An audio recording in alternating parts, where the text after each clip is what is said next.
사도행전 6장 1절부터 7절 말씀을 제가 다시 읽겠습니다.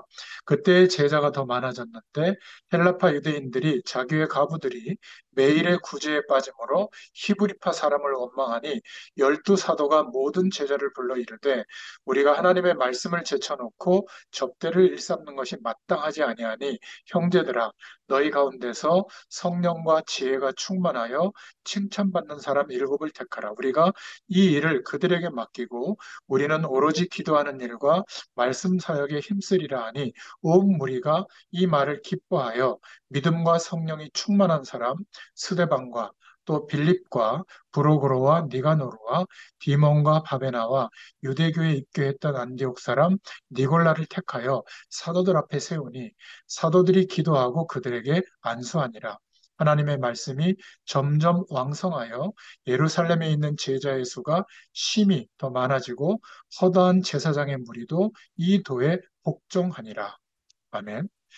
초대교회 그렇게 거짓말했다가 그 아나니아 삽비라 부부가 죽고 난 사건 이후에 오히려 하나님의 일꾼이 세워져서 중요한 하나님의 응답들은 더 커지게 됐는데 예수님께서 제자들을 처음 불러서 하신 산상보훈의 말씀의 핵심은 세상의 복과는 좀 달랐어요. 그래서 온유한 자가 복이 있다. 이것은 하나님의 말씀에 길들여진 자가 복이 있다. 그들은 땅을 유업으로 얻게 될 것이다. 세계 복음화의 축복을 누리게 될 것이다. 그런데 말씀에 길들여진다는 말은 어떤 표현을 할 수가 있는 거죠? 하나님의 말씀에 순종할 수 있는 사람이. 근데 이게 가만히 있는데 순종이 되는 게 아니죠. 그래서 어렵게 말씀에 길들여지도록 노력하면 이 신앙생활이 힘든 겁니다. 어차피 예배를 드리니까 여러분들 교회 주일 강단의 말씀을 두고 하나님께서 왜 이 말씀을 내게 허락하셨죠? 이 말씀을 통해서 어떤 복음에 대한 가치를 깨닫게 하려고 이 말씀을 주셨죠. 질문해 보면 우리와 함께 하시는 성령께서 내 마음의 중심에 알게 하시는 생각, 깨달음이 와요. 그거를 적어 놓고 오늘 내가 해야 될 일이나 또 중요하게 결정해야 될 일이나 어떤 것을 해석하고 판단해야 될 때 그 말씀을 통해서 깨닫게 하신 그 내용을 통해서 더 생각해 보는 겁니다. 묵상해 보는 거죠. 그때 대부분은 잘 모르겠다예요. 그때는 기다리는 겁니다. 그러나 확정을 주시면 내게 이익이 되든지 이익이 안 되든지 그 확정되게 하시는 쪽으로 해석하고 판단하고 결정해 나갈 때 하나님의 인도를 받게 돼요. 그러면 내가 보이는 그 조건 속에서 따라가고 인생을 살아가는 것이 아니라 성령의 인도하심을 받게 되고 하나님이 역사하시는 것을 경험하게 되거든요. 이러한 삶이 똑같이 현실을 보고 살아가는데 하나님의 말씀에 길들여진 삶. 그러니까 일부러 어떤 막 특별한 노력을 하는 게 아니라 24시간 성령으로 하나님이 인도하시는 것을 경험하고 있기 때문에 그것을 내가 기억하고 있기 때문에 항상 하나님과 동행하게 돼요. 이 사람은 정말 온유한 자로 하나님의 말씀이 그 사람에게 임하고 나타나게 될 줄로 믿습니다. 그때 하나님의 역사하심이 나타나게 돼요. 어, 저는 좀 서론으로 말씀을 드리고 있는데 예배 드리는 중심이 얼마나 중요한가. 저는 이거를 좀 어떤 목사님이 설교한 거를 듣다가 그렇다라고 동의했는데 그 목사님이 전도자 시절에 어떤 중학생 정도의 여학생이 막 주일날 헐레벌떡 와가지고는 잠깐 기도하고 또 헐레벌떡 가더라는 거예요. 이상하다 싶었는데 어느 날은 가지 않고 앉아서 예배드리면서 막 눈물을 흘리고 있었던 거예요. 그래서 물어보니까 어머니 아버지가 다 돌아가셨는데 자기는 버스 터미널에서 청소를 한다는 거예요. 그 동생들을 학교에 보내고 도우려고 하다 보니까 자신은 학교도 못 가고 그래서 터미널에서 제일 가까운 교회가 이 전사님이 심유했던 교회인데 그곳에 예배는 못 드리고 잠깐 어, 화장실 간다고 그러고 얼른 뛰어와가지고 하나님 저 왔다 갑니다 하고 그러고 갔다는 거예요. 근데 그날은 쉬는 날이라 예배 드리면서 막 울면서 예배 드리는 거. 그걸 보면서 이 전사님이 회개했다고 그러는데 자기는 그냥 부교육자로서 교회 일에 막 이런저런 일 많다 보니까 예배의 축복도 못 누리고 있는데 그러니까 자신은 그 전까지는 예배가 이렇게 중요한 것인가 생각을 못했다는 거예요. 또 어떤 목사님은 러시아의 문이 열리자마자 거기에 가서 집회를 하는데 어떤 할아버지가 와서 막 손을 잡고 울더라는 거예요. 이 할아버지는 예수 믿는다는 이유로 러시아에 그 이렇게 좀 암흑의 시절에 20년 동안 옥에 있었다고 해요.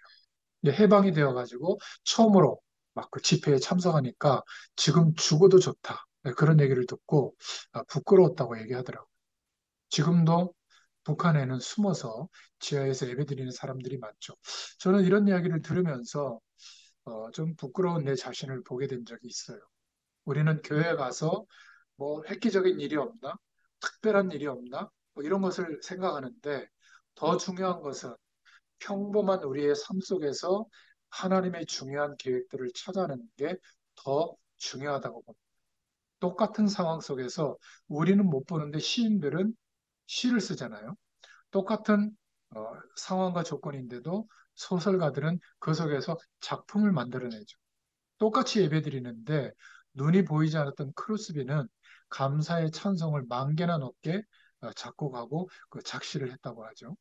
똑같이 양을 치는데 대부분 양치고 먹고 살기에 급급한데 다윗 같은 사람은 하나님의 약속을 붙잡고 결국 그 나라를 통치하는 자리까지 올라가잖아요.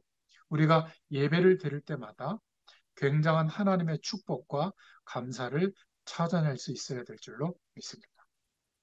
오늘 사도행전 6장 1절부터 7절에 보면 초대교회 일꾼을 세우는 장면인데 세 종류의 사람을 가지고 우리가 좀 답을 찾아내야 되겠어요.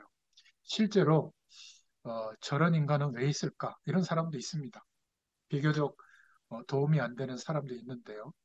저런 사람은 좀 없어졌으면 좋겠다. 그런데 악착같이 또 오래 살아요 보니까 어떤 사람은 있으나 마나한데 또 어떤 사람은 정말 있으면 안 되는 사람도 있고 어떤 사람은 꼭 필요한 사람도 있죠. 어떤 그 후대가 답답해서 그런 상담을 한 적이 있는데 우리 아버지 어머니는 이분 완전히 복음인데 집에 오면 완전히 막 율법이라는 거예요. 그래서 막 사명을 막 강조하는데 자기한테는 너무 막 압박하면서 강조하는데 정작 부모님 자신들은 멋대로 산다는 거예요. 그래서 제가 이해해라. 그게 기성세대다. 쉽게 체질이 안 바뀌어서 그렇다. 그래서 넌 어릴 때부터 그런 것들을 보면서 부모님을 바꾸려고 하지 말고 있는 그대로 수용해라. 그게 성경의 인물들이 걸었던 길이다. 정말 필요 없는 많은 사람들이 이 땅에 함께 존재하죠. 저는 성경을 보면서 이유를 깨달았어요. 하나님이 기회를 주시는 겁니다. 우리가 잘못할 때마다 하나님이 벌을 내리면 한 사람도 이 땅에 남아있지 못해요. 다 죽게 됩니다. 더 중요한 것은 오늘 본문을 보니까 구로구로, 니가노루, 디몬, 바메나 등과 같이 중요한 초대교회 일곱 집사, 일꾼의 자리에 뽑혔는데 이 이름만 있고 없어요. 했던 역할이. 이런 사람들도 있고 이 중에 니골라라고 하는 초대교회에 굉장히 문제를 일으키는 일꾼도 있었어요. 그런데 스데반, 빌립 집사 같은 사람들은 지금도 중직자, 신앙인의 모델로 영향을 주고 있는 사람들이죠. 이렇게 세 종류의 사람들이 본문에 나와 있는데 복음 가진 청년 전문인 산업인들에게 꼭 부탁하고 싶은 것은 우리는 어떻게 출발해야 될까? 오늘 일곱 중직자들을 보면서 꼭 기억해야 될 부분이 있습니다. 첫 번째로 본론으로 먼저 볼 것이 있다. 적어도 우리는 세 가지를 좀 체험해야 되는데 하나님의 말씀을 들으면서 아, 정말 복음이 이런 거구나. 이게 느껴져야 됩니다. 청년 때는 느껴졌는데 이제 결혼하고 자녀를 키우고 현실 속에서 살아가다 보면 아, 정말 복음이 이런 거구나. 더 느껴야 되거든요. 그 힘이 없으면 안 된다고 생각해야 되는데 왜 그렇지라고 자꾸 물음표가 생긴다면 우리 자신을 한번 점검해 보시길 바랍니다. 그래서 예수님의 이름을 가지고 기도할 수 있다면 사실은 끝난 거예요. 어떤 면에서. 그리고 전도를 하는 게 아니라 하나님이 함께 하시는 역사가 일어나는 전도자가 되는 거죠. 그런 전도자를 만나는 겁니다. 실제로 우리의 삶의 현장에서 전도의 역사가 일어나는 것을 봐야 돼요. 적어도 이 세 가지를 보고 이 맛을 보고 우리 삶 속에서 살아가야 되는 거거든요. 말씀을 들을 때마다 아, 복음이 이런 거구나. 이게 느껴져야 돼요. 만약 이런 체험과 은혜가 없다면 정말 하나님께 기도해야 돼요. 그냥 말씀을 듣는 것도 좋지만 들으면서 정말 이 복음의 가치와 이 축복은 어마어마한 거구나. 이게 느껴져야 될 줄로 믿습니다. 내가 너무 조금 깨달았구나 하는 것은 못 깨달았다는 말이 아니죠. 바울은 내가 자랑할 때마다 왜 이렇게 어? 믿음이 없을까? 왜 이렇게 나는 죄의 유혹을 이기지 못할까? 왜 배설물로 여긴 그것들을 나는 또 쫓아가려고 할까? 근데 복음을 못 깨달은 게 아니잖아요. 정말 우리가 기도할 수 있다면, 하나님을 바라볼 수 있다면, 정말 하나님의 인도를 받게 될 줄로 믿습니다. 우리가 인생의 길을 하는 중에 전도를 하는 게 아니라 정말 하나님의 역사를 보는 전도자를 만나는 것. 목사님과 같이 막 다니라는 말이 아니라 현장에서 실제로 하나님이 역사하시는 전도 역사가 일어나는 것을 봐야 돼요. 이때부터 내 삶 속에서도 하나님이 예비하신 이 축복들을 따라 인도받게 되는 거거든요. 이게 가장 중요한 거예요. 그러니까 하나님의 역사구나. 하나님이 이렇게 나에게 세밀하게 역사하시는구나. 이것을 궁금해하고 인도받을 수 있기를 바랍니다. 우리가 공부하기 이전에 중요한 세상에서 열심히 일하기 이전에 진짜 복음이 무엇이고 기도의 힘이 뭔가를 알고 이 부분을 안다면 사실상 어떤 상황에 놓여도 괜찮게 되는 거죠. 초대교회 일곱 중직자가 이걸 보았습니다. 그러니까 이들은 그냥 해도 되고 안 해도 되는 게 아니라 자기 인생을 드렸어요. 생명을 걸고 나간 거죠. 이건 떠들면서 전도를 한다 안 한다가 아니라 좀 다른 말이에요. 우리가 말하지 않고 느끼는 것이 있잖아요. 이 사람이 저에게 전도를 강조한 것은 아닌데 이 사람을 보니까 하나님 살아계시는구나. 뭔가 어, 하나님을 모르는 사람들에게는 없는 핵심적인 뭔가가 있구나. 이렇게 느껴지는 게 이게 중요한 거거든요. 그러니까 하나님의 역사를 보기 때문에 하나님이 하시는 것을 보기 때문에 막을 수가 없는 거죠. 빛이 비춰지는 일들이. 이게 되어지면 밖에 나가면 기도의 힘이 있기 때문에 어떤 일을 당해도 결국은 이기게 돼요. 여러분이 이 축복을 모르고 밖에서 열심히 산다. 그러면 세상에서 일어나는 바람이 불면 문제가 일어나면 또 실수하는 상황에 놓이게 되면 감당 못하는 어떤 엉키는 삶이 되는 거죠. 누구나 그래요. 그래서 교회 오래 다니면서 중요한 직분을 맡으면 맡을수록 고생이 되는 거죠. 그것까지는 괜찮아요. 전혀 이런 축복을 맛보지 못하고 신학교를 졸업하고 목사까지 되면 어떻게 될까요? 여러분들이 싫어하는 그런 캐릭터의 목사가 되겠죠. 이런 것을 모르는 사람은 없어요. 들어서는 알고 있는데 우리의 삶 속에서 하나님께서 역사하시는 것을 봐야 되는 겁니다. 이걸 보면 자리, 위치, 내가 좀 부족한 거 괜찮아요. 그런데 이런 것도 안 된 상태에서 막 전도한다, 선교까지 하러 나갔다 이렇게 되면 총도 못 쓰면서 외국에 전쟁터에 나가는 격이거든요. 급하게 보려고 하지 말고 진짜 이것을 봤을 때 하나님이 정말로 나와 함께 계시는구나. 이것을 보면 뭐라고 말할까? 이 느낌은 말로 표현할 수가 없는 거예요. 이러면 24시 하루를 살아가는데 정말 하나님이 함께 하시는 게 인정이 돼요. 대단한 영적 행위를 해야 되는 게 아니라 그 속에서 살게 돼요. 부족해도. 그래서 아침에 조금 일찍 일어나서 한 30분만이라도 뭐 간단한 메시지를 듣고 묵상해 보세요. 주일 강단 메시지가 제일 좋아요. 그리고 한 10분 정도 이 말씀을 통해서 내게 깨닫게 하시는 게 뭘까? 묵상해 보세요. 조금 내가 스스로 인정하기를 다른 사람보다 문제가 좀 많다. 영적 문제가 더 있는 것 같다. 이런 사람은 좀 더 깊이 생각해 보고 기도해 보세요. 이걸 제일 잘한 사람이 다윗이 괜찮아요.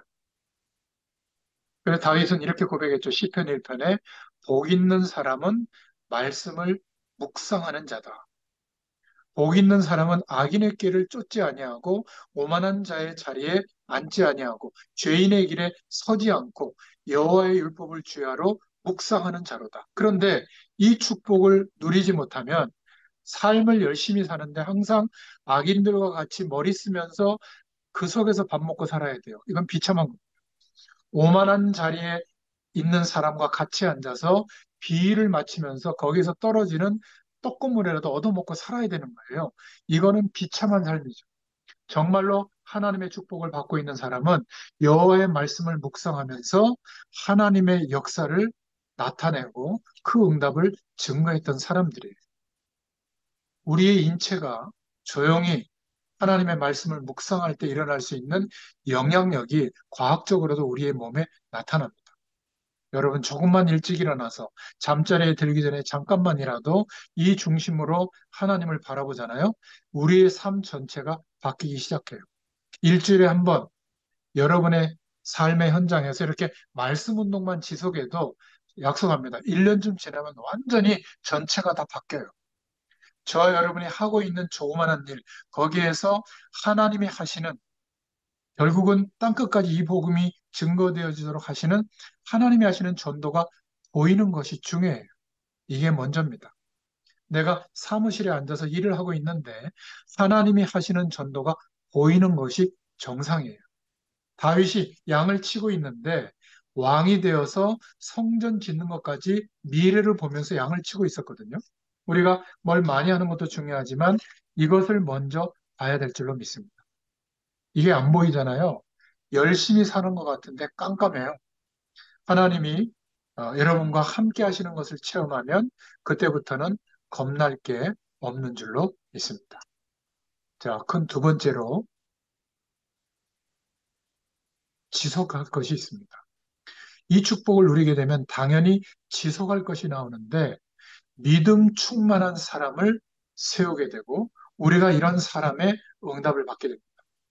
왜 믿음 충만한 사람이어야 하면 교회는 대부분 아무것도 없는데 시작을 해요. 그게 교회예요. 홍해를 갈라놓고 건너라. 안 건널 사람 없죠. 홍해를 두고 믿음의 고백이 있는 사람은 하나님을 바라보게 되거든요. 아무것도 없는 것처럼 보이기 때문에 지속하려면 믿음 충만한 사람이어야 해요. 하나님께서 언약하신 일은 반드시 이루신다는 것을 믿는 사람. 그래야 지속이 되거든요. 두 번째는 초대교회 일꾼의 기준인데 지혜 충만한 사람을 세워라. 교회는 사람들이 모인 곳에는 항상 여러 종류의 사람들이 자신의 인생을 경험을 가지고 여러 소리가 있기 때문에 그러한 소리 속에서 하나님이 주시는 지혜가 있어야 돼요. 그렇지 않으면 사단이 공격해 오는데 피할 길이 없는 거죠. 지혜 충만한 사람을 세워라. 그리고 아무리 우리 편에서 노력을 해도 사람은 한계가 오기 때문에 하나님의 능력, 성령 충만함을 입은 사람, 그 사람을 세워라.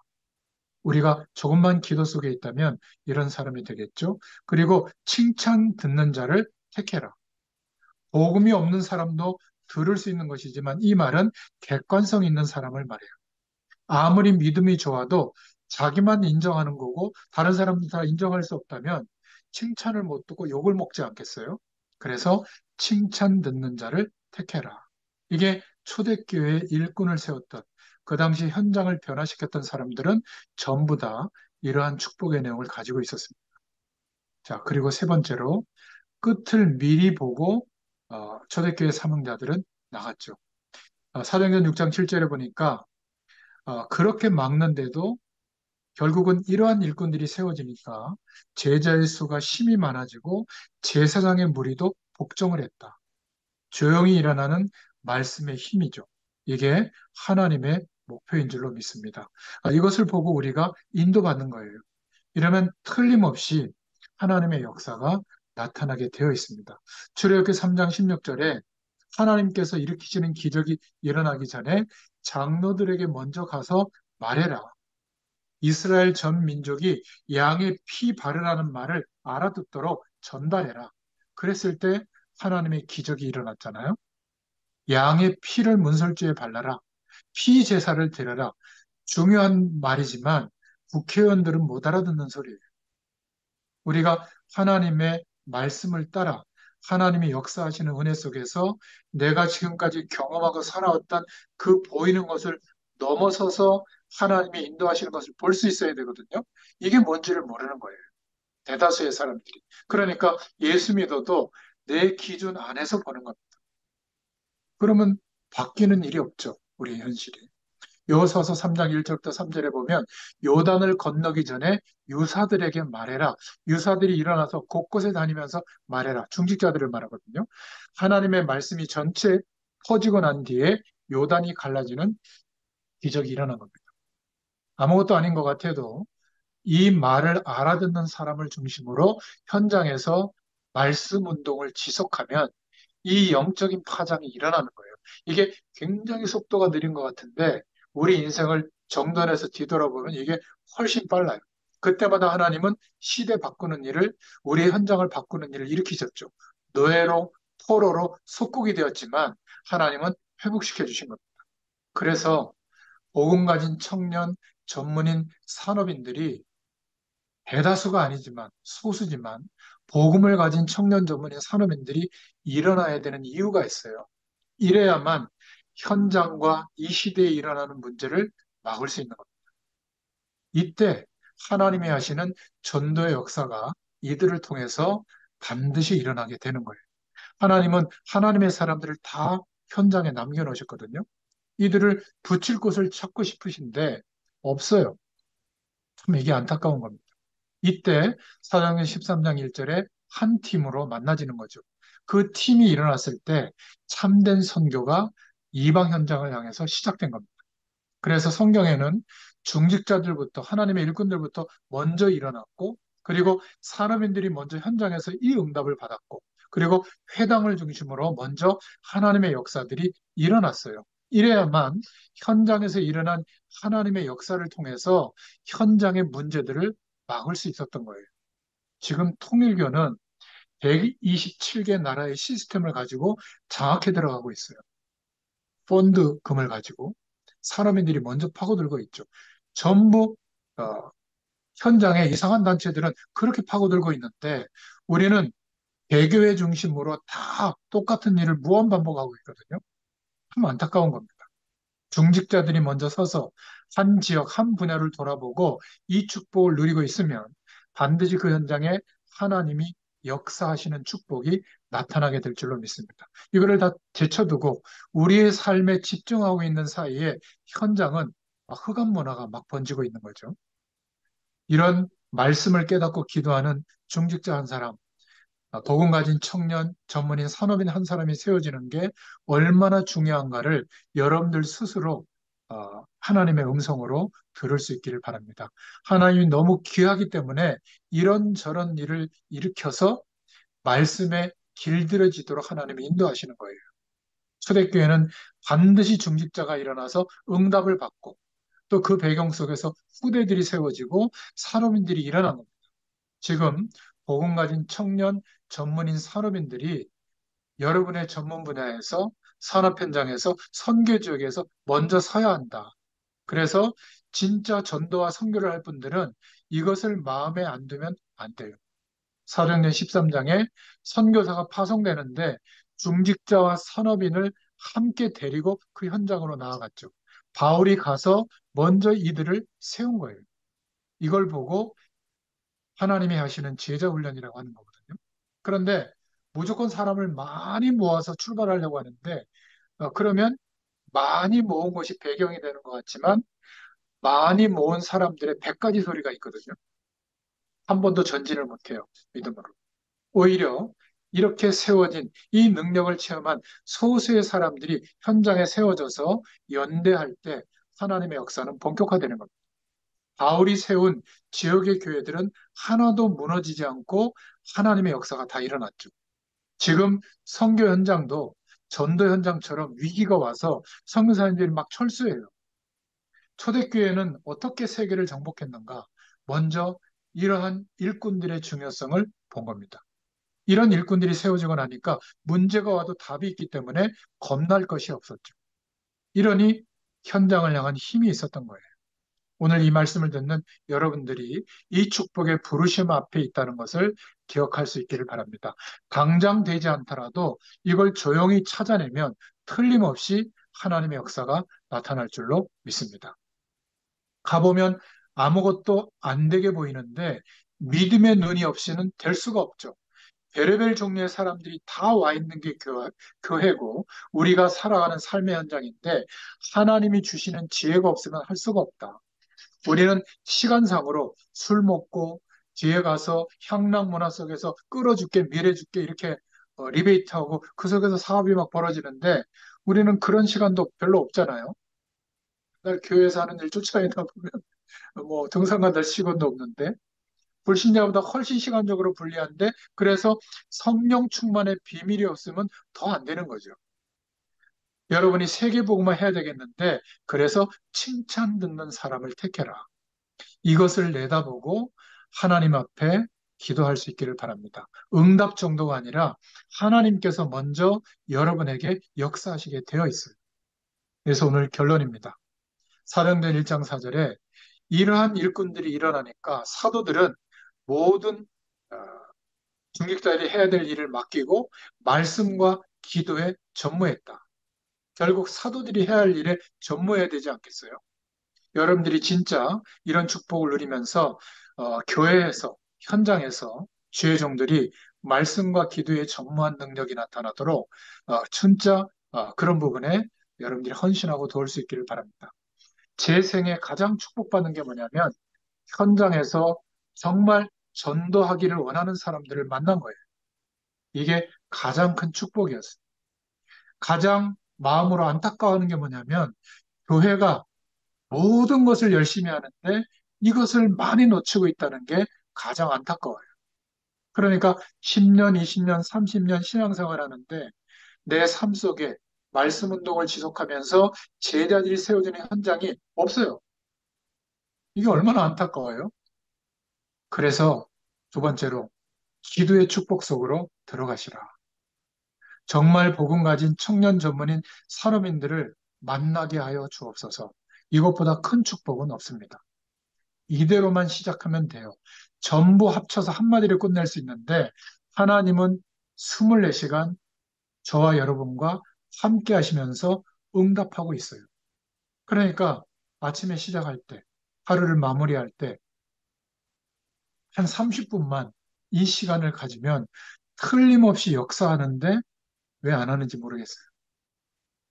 보험 가진 저와 여러분이 조그만 이 응답을 누리면 정말 하나님의 하시는 일을 보게 될 줄로 믿습니다.